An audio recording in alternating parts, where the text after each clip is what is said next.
Domina Diaries mit Lisa Launes und Benne Schröder.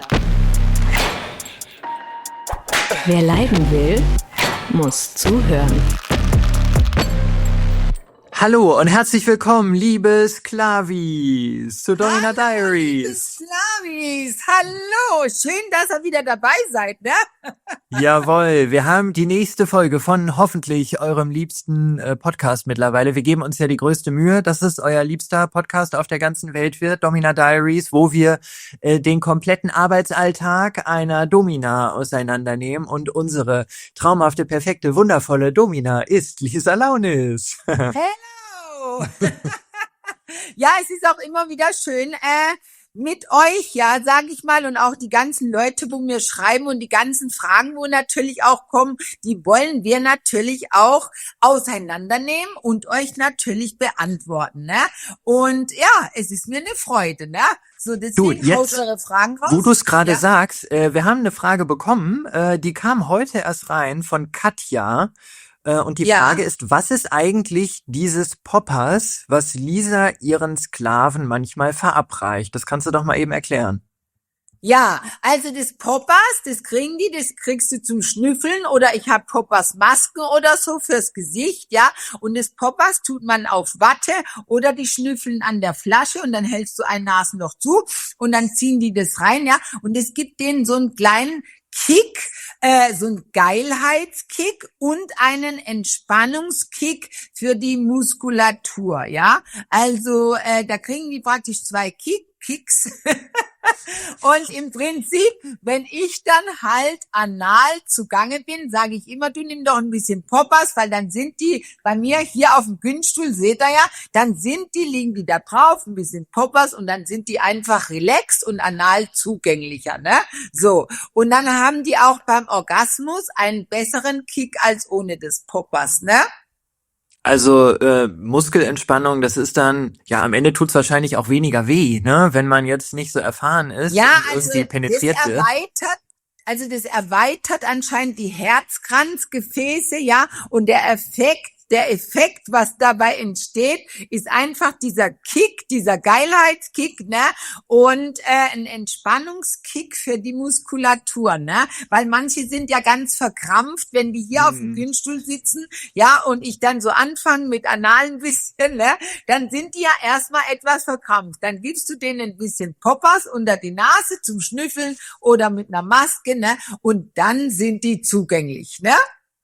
Ich sehe ja Lisa gerade, Leute, und wenn ihr jetzt bei YouTube zuschaut, dann seht ihr Lisa auch, wie sie gerade in einem Domina-Studio sitzt und hinter ihr wirklich so ein gynäkologischer Stuhl und da hängt sogar so eine Maske dran, womit man, glaube ich... Das ist eine Gasmaske, wo da hängt, ne? Und ich habe dafür einen Poppers-Aufsatz, den schraube ich dann drauf, ja? Und dann können die das auch über die Maske, weil dann kriegen die nur diese Poppers-Dämpfe rein, ja? Und keine normale Luft mehr. Ja, voll also spannend. Für die Hartgesonnenen. Ja. Ja, absolut. Aber was ich damit sagen will, wenn ihr jetzt zum Beispiel nur über Spotify hört oder Apple Podcasts, uns gibt es auch als Video bei YouTube, egal wo ihr aber zuhört oder zuschaut, lasst auf jeden Fall ein Abo da, so kriegen wir mehr Sichtbarkeit und das hilft uns. Ja, absolut. Ja, wir freuen uns über jedes Abo, über jedes Like, ja, so. Wir freuen uns, kommentiert auch fleißig. Ihr dürft gerne die Fragen stellen, die in euch schlummern. Wir sind froh, sie zu beantworten, ne? Dafür sind wir da, oder Benne? Ja. Dafür sind wir da. Ich habe ja auch schon wirklich eine Menge von dir gelernt und ich erinnere mich an die letzte Folge, als ich mir bei einer Beschreibung meinen Rollkragenpullover übers Gesicht rollen musste, weil ich so krass fand. Nee, aber wir lernen natürlich alle eine Menge mit dazu. Das gehört auch dazu. Wir machen eine Menge Aufklärungsarbeit. Aber unsere heutige Folge heißt ja die mordende Domina. Also wir haben für euch ein bisschen True Crime. Es gibt einen total spannenden Fall, der gerade tatsächlich stattgefunden hat und durch die Medien geht. Ich fasse das mal kurz zusammen. In München wurde die Leiche eines Mannes gefunden in seinem eigenen Haus und gemeldet hatte das eine Bekannte. So hatte sie sich damals vorgestellt. Und mittlerweile, das ist schon ein paar Monate her, wird jetzt diese Bekannte verdächtigt, den Mann tatsächlich umgebracht zu haben. Und jetzt kommen immer mehr Details raus. Und es ist echt spannend, denn es kam raus, diese Frau, diese Bekannte, war seit 20 Jahren die Domina des Mannes. Und er war ihr Langzeitsklave. Und jetzt kommt der super spannende Teil. Er hat sie als Alleinerbin wohl eingesetzt. Das steht in den Dann hat sie ihn Zeitungsartikeln. aber auch gut erzogen, muss man sagen. Ne? Dann hast du ihn wirklich gut erzogen. Ne? Das dachte ich auch. Weißt du, vielleicht hat sie ja tatsächlich in ihrer Rolle als, ich weiß gar nicht mehr, wie sie hieß, Herrin sowieso, hat sie ihm dann vielleicht aufgetragen, dass er sie in das Testament schreibt. Einen Sklavenvertrag eventuell, ne? Oh, also Ja, es ist schon spannend, was da dran ist. Also auf jeden Fall stumpfe Gewalteinwirkung auf den Kopf, das war die Todesursache. Dann werden die Infos in diesem Artikel so ein bisschen schwammig, aber ich finde schon irgendwie spannend, diese Vorstellung. Naja, also sie könnte natürlich schon, ne, weil Gewalt und so ist ja in gewisser Form schon bei Ja, härteren und Sessions. manchmal kann ja auch was verrutschen, sagen wir es mal so, ne? Es könnte ja sein, dass sie vielleicht ein bisschen zu viel Gewalt ausgeübt hat, ne? Und dass der Alte dann letztendlich dran glauben musste. Oh Gott, überleg mal, es war nur ein Versehen am Ende und sie hat's aber dann halt vertuscht. Also ich kenne auch tragische Fälle, so ist es nicht, ne? Also in Wien haben wir auch einen tragischen Fall zum Beispiel, ne?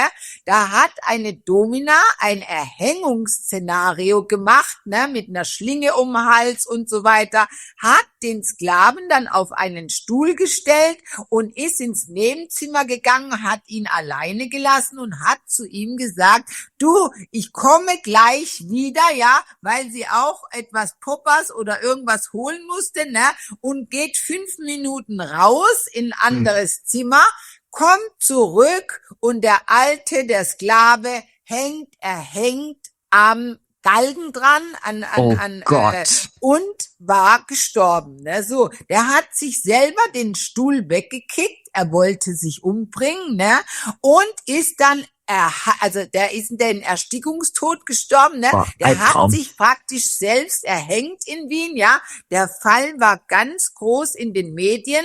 Sie wurde erstmal verhaftet, kam in U-Haft, ja. Und bis sich aber dann herausgestellt hat, es war sein Wille, ja. Er hatte sogar einen Abschiedsbrief geschrieben, ne?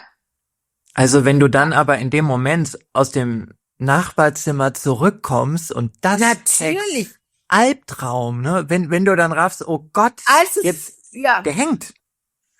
Für mich wäre das der absolute Horror. Ich hab's auch schon mal gehabt, ja. Da hatte ich mal einen 85-Jährigen hier und es war Sommer, sehr heiß und er war total dehydriert, ne? Und ich hatte den auf dem Fesselstuhl festgemacht, ja, und fesselt gerade die Füße unten und der hatte auch eine Halsschlinge an. Auf einmal merke ich, wie der Alte so Gottes Willen. Dann ist der mit dem Kopf an die Halsfessel vorgeklappt, weil dem schwindelig wurde, weil es so heiß war im Studio, ne, so. Und dann ist er da, und dann musste ich dem die Halsding aufmachen, den sofort runterholen und dann musste dem ja gleich eine knallen und dann eine Herzdruckmassage machen, ja, und sagen, hier, da bleiben, aufwachen, ne? Also du musst so mit denen reden dann, du musst denen sofort knallen, die Füße ganz schnell nach oben, dass das Blut wieder zurück ins Gehirn schießt, ne? Also da muss man dann schon reagieren können, ne? Und ich als Klinikerin, ich weiß natürlich sofort, wenn manche bei mir hier schon zusammengeklappt sind, was zu tun ist, ne? Aber natürlich, wenn du jemanden alleine lässt, dann kannst du für nichts garantieren, ne? Hatte das am Ende irgendwelche Konsequenzen dann noch, also unterlassene Hilfeleistung, oder gab es da irgendwas, noch ein Nachspiel, oder war es dann wirklich mit diesem Abschiedsbrief fein? Nein, die musste eine Geldstrafe bezahlen in Wien. Ich glaube, die hat irgendwie 1.800 oder so Geldstrafe zahlen müssen, eben weil sie ihre Aufsichtspflicht vernachlässigt hat, ja. Aber des Weiteren kam da, ich glaube, sie hat 1 Jahr Bewährung bekommen. Also die musste, glaube ich, 1 Jahr zur Bewährungshelferin oder so gehen, ne, so. Und damit war der Fall erledigt, weil es gab ja einen Abschiedsbrief von ihm, dass er sich erhängen wollte, ne? Und dass er das aber dann bei der Domina macht, ne, das ist ja wohl eine Unverschämtheit, ne? Ja, ohne Witz, dass du jemand anderen mit reinziehst dann. Davon, Unverschämtheit, ne? du erholst dich ja auch nicht davon, ne? Also das hängt dir ja dein Leben lang nach. Ja. Du weißt, okay, ich bin rausgegangen und in der Zeit ist jemand bei mir im Studio gestorben und hätte ich da bleiben müssen und ja, so weiter. Man hat ja dann auch Schuldgefühle, ne? Also ich hätte da Schuldgefühle. Oh Gott, warum bin ich nicht früher reingegangen? Oder warum bin ich überhaupt rausgegangen? Oder warum habe ich den alleine auf dem Hocker stehen lassen und so weiter, ne? Da sind natürlich Fragen über Fragen in deinem Kopf. Das ist ja ganz logisch, ne? Und ich möchte nicht wissen, wie es der Frau heute psychisch geht, ne? Ob die das einfach so weggesteckt hat, weil ich glaube, nach so einer Story, da musste vielleicht doch in psychologische Beratung mal gehen, ne? Absolut, Um glaube das ich auch. zu verarbeiten, ja. Ja, also wer weiß, ob sie überhaupt noch den Job macht am Ende, ne? Das kann ja auch sein. Aber als der 85-Jährige bei dir war das dann wieder Ja. in Ordnung oder musstest du dann den Krankenwagen rufen oder wie ging's Nee, aus? das war dann Gott sei Dank, ich habe dem dann Wasser geholt, habe den dann hingesetzt, ja, und habe gesagt, setz dich erstmal hin, aber das ist dann einfach, wenn die älteren Leute bei einer Hitze dehydriert sind und in dem Studio war es auch so fast so heiß wie draußen, ne? Und wenn du die dann fesselst und eine Session machst und dann einem schwindelig wird, ne? Wie gesagt, ich habe es auch nicht bemerkt, erst wo der dann oben hang so, da habe ich dann gedacht, was ist da los, ne? So, und dann habe ich gesagt, ach Gott, der Alte hängt da mit dem Dings darunter, schnell aufmachen. Und weißt du, wenn die dann so wie kurz vor ohnmächtig sind, dann werden die ja schwer wie ein alter Mehlsack war der so schwer, ne? Und ich musste diesen alten Mehlsack dann im Prinzip aufs Bett schmeißen, Beine hoch, ihm links und rechts eine knallen, ne? Dass der Alte wieder zu sich kommt. Stell dir mal vor, der wäre bei mir gestorben, ja, und hätte das Zeitliche gesegnet, was das für ein Aufwand wieder gewesen wäre für mich. Nee, das ist nichts. Kennst du einen Fall, wo mal ein Kunde bei einer Domina gestorben ist? Ja, und zwar in Frankfurt. Ich habe früher mal in Frankfurt gearbeitet und der ging aber allerdings zu einer normalen Prostituierten, ne, nicht zu einer Domina. Und der war bei ihr zum Sex und während des Aktes hat der einen Schlaganfall, einen Herzinfarkt bekommen und ist, während er gekommen ist, zusammengekracht. Und dann lag der auf der drauf und die hat dann geschrien im ganzen Haus, ne? Und dann kam die Feuerwehr damals und die Feuerwehrleiter, die fuhr dann hoch, in Frankfurt sind das ja alles Hochhäuser, diese Bordelle, ne, so, dann fuhr der Feuerwehrkran hoch, ne, dann mussten die mit dem Kran hoch in den 5. Stock den Alten runterholen, ne, und dann kam natürlich die Ehefrau, ne, so, und die hatte, um Gottes Willen, mein Mann bei der Prostituierten und auch noch beim Akt gestorben, na, was glaubst du, die Frau war aber wirklich bedient für den Rest ihres Lebens. Ne? Also in der ihre Haut möchte ich nicht gesteckt haben, ne? Aber für ihn war es vielleicht der schönste Tod, den er haben konnte, ne? Ja, und also die Standpauke seiner Frau musste er sich danach nicht mehr anhören. Nee, keine Standpauke mehr, ne? So. Er ist wie ein Fähnchen davon geflogen in den Himmel, ne?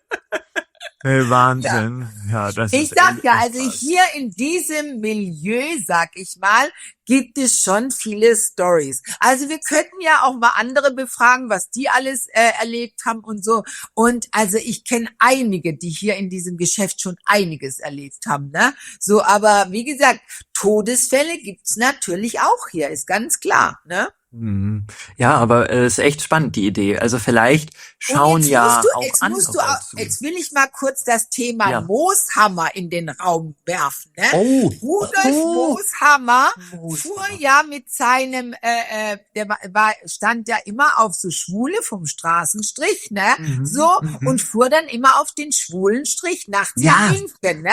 Und der Mooshammer, der wurde ja auch von einem kleinen Straßenstrichjungen ermordet. Mit dem eigenen Telefonkabel wurde der ja im Prinzip erwürgt, ja, von Ja. dem und dann ausgeraubt und dann in seiner Wohnung tot liegen lassen, ne? Also in diesem Geschäft gibt es schon etliche und wie gesagt, Mooshammer ist einer der prominentesten, der von einem Stricher ermordet wurde in München, überall groß in der Zeitung und so, ja. Ich habe dazu auch letztens die Dokumentation gesehen, ja. Und ich muss sagen, ich fand den Mooshammer ja immer so süß, ne. So, das ist ja so ein goldiger Mann gewesen, ja.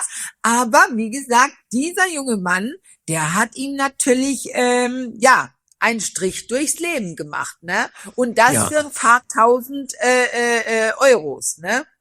Das hast du schön gesagt. Der Stricher hat ihm einen Strich durchs Leben gemacht. Der Das ist halt- hat einen Strich durchs Leben gemacht, naja.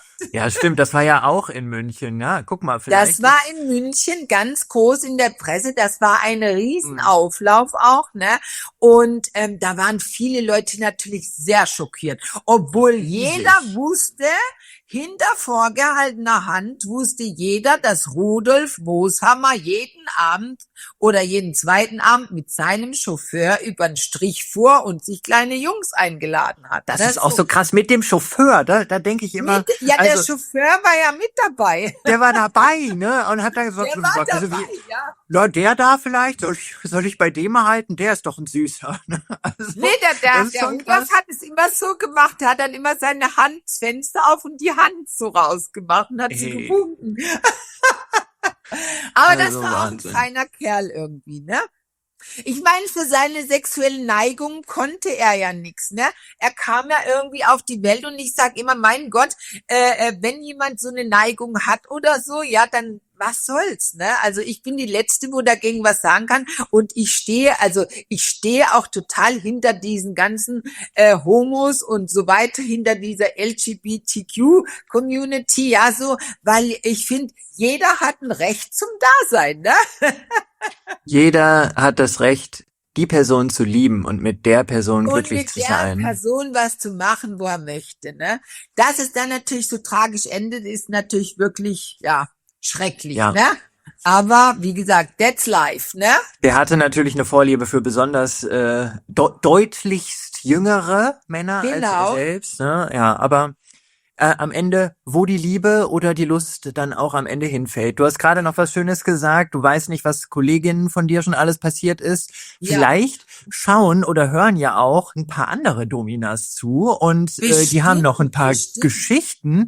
Also, wenn ihr selbst eine von Lisas Kollegin seid, meldet Ja. uns bitte. Ja, wir wollen auch eure Stories unbedingt hören. Ja, Da kann ja wir noch eine bauen Menge die auf dabei jeden sein. Fall mit ein. Meldet euch bei uns, ja.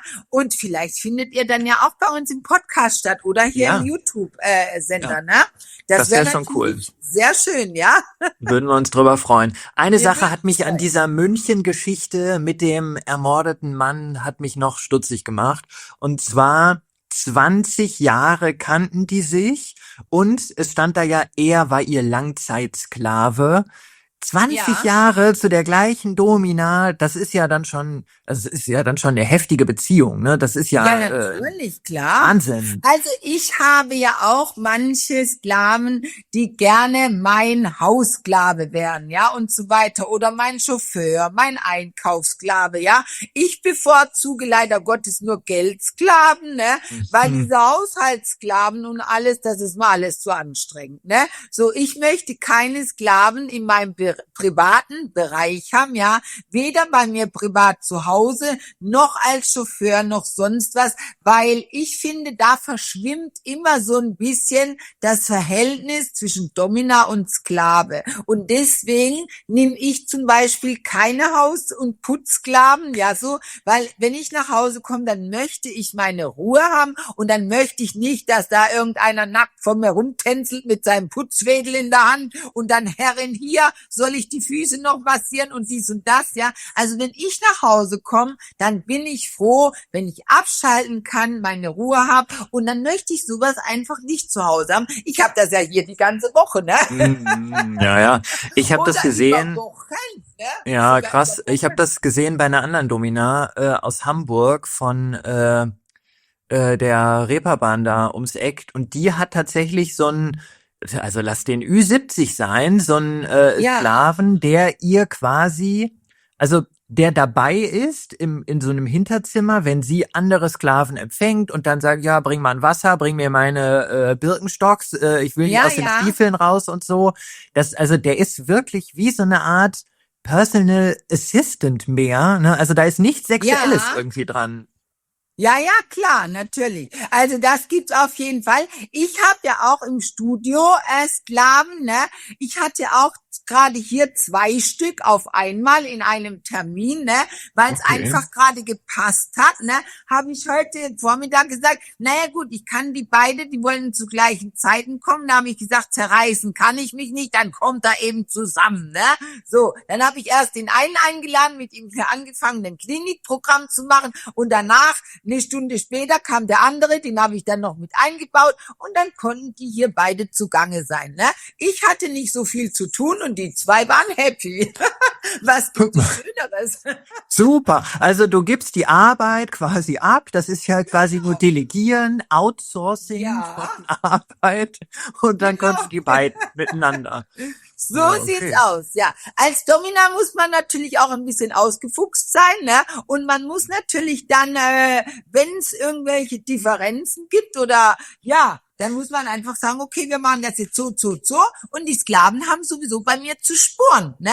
Dafür Klar. sind sie meine Sklaven, ja? Und eine Lady wie ich, die weiß ganz genau, wie ich sie einsetze und für was. Und die beiden waren hinterher glücklich und zufrieden und sind jetzt in ihre Osterferien entflogen. Ach, wie schön mit der Ja, Familie.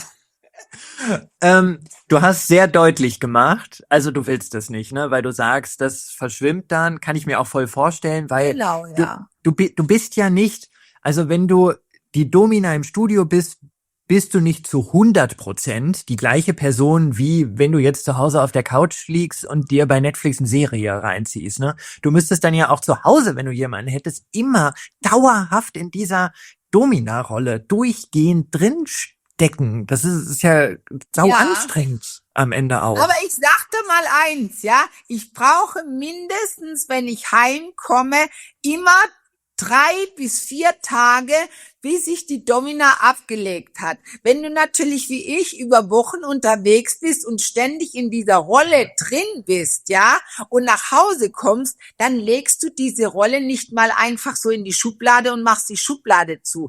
Also das dauert, das ist so ein Prozess, bis ich wieder bei Krass. mir selbst ankomme, ja. Das dauert ein paar Tage, ne, so. Und ja, also ich merke das selber, weil ich hatte auch früher mal Angst, dass ich nicht mehr zu mir selbst zurückfinde, ja. Und ich habe dann gemerkt, okay, manchmal brauche ich 2 Wochen, manchmal geht's in 3 Tagen, ja. Das ist immer unterschiedlich, ne. Ich glaube, das hängt auch immer davon ab, wie sehr man sich selbst mit sich auseinandersetzt im Endeffekt, ne. Aber wie gesagt, bis ich wieder bei mir selbst ankomme, dauert's manchmal ein paar Tage, ne. Ich bin schon die ersten Tage zu Hause immer noch Domina und frech und alles. Okay, dann weiß ich, wenn du nach Hause kommst, besuche ich dich erst nach einer Woche. Sonst ist es zu gefährlich für Nein, mich. so ist es. Weißt du, es kommt auch immer drauf an, wie ein Mensch auf mich wirkt. Ne? Du bist jetzt zum Beispiel ein Mensch, der bringt mich runter, der entspannt mich mit seiner Art, mit seiner Stimme und so weiter. Na ja, wirklich. Oh, Du bist jemand, schön. der mich wirklich entspannt und runterholt. Deswegen können wir zusammen doch auch so einen tollen Podcast Hm. machen, ne? Und wenn ich so jemanden wie dich um mich rum habe, dann fällt es mir viel leichter, schnell wieder zu mir zurückzukehren, ne? Ich werde ganz rot. Was für ein Kompliment. Vielen Dank. Das freut mich. Ja, Ähm, das ist ja schön, ne? Kennst du Kolleginnen oder andere Leute, die das machen, aber was du auf gar keinen Fall machst, so Langzeitsklaven? Hast du da irgendwie Ja, Connections zu natürlich, Leuten? Echt, klar. ja? Ja, natürlich, klar. Manche haben solche leibeigenen Sklaven, ne? Aber wie gesagt, für mich wäre das nix, ne? Ich könnte auch nie mit denen zusammenleben oder so, außer er würde mir sein Millionenvermögen überschreiten. Ja. Ich hänge meinen Job dann an den Nagel und kümmere mich nur noch um diesen einen, ne? Also, ihr Millionärs, ne? Falls hier ein Millionärsklave unter euch ist, ich kümmere mich nur um dich, aber dann musst du ein paar Millionchen auf dem Konto haben, ne? Umsonst mache ich's nicht, ne? Ich würde dann übrigens auch mit einsteigen in das Business auch, in ja. so einem Fall. Also die Millionen müssten dann geteilt werden, aber ich wär dann zu allem bereit, was die Lisa sonst auch anbietet. Du, wir werden den Weg finden, die auszugeben, ne? Ich hätte da so einige Ideen. Ich glaube auch also das wäre unser geringstes Problem, die Millionen wieder loszuwerden. Ja, das glaube ich auch, ne? Langzeit. Langzeit kann ja noch eine andere Bedeutung haben. Langzeit Also nicht nur. heißt auch über 2 Tage zum Beispiel. Also mein Ah, ja. längster Langzeittermin, der ging über 48 Stunden in Frankfurt.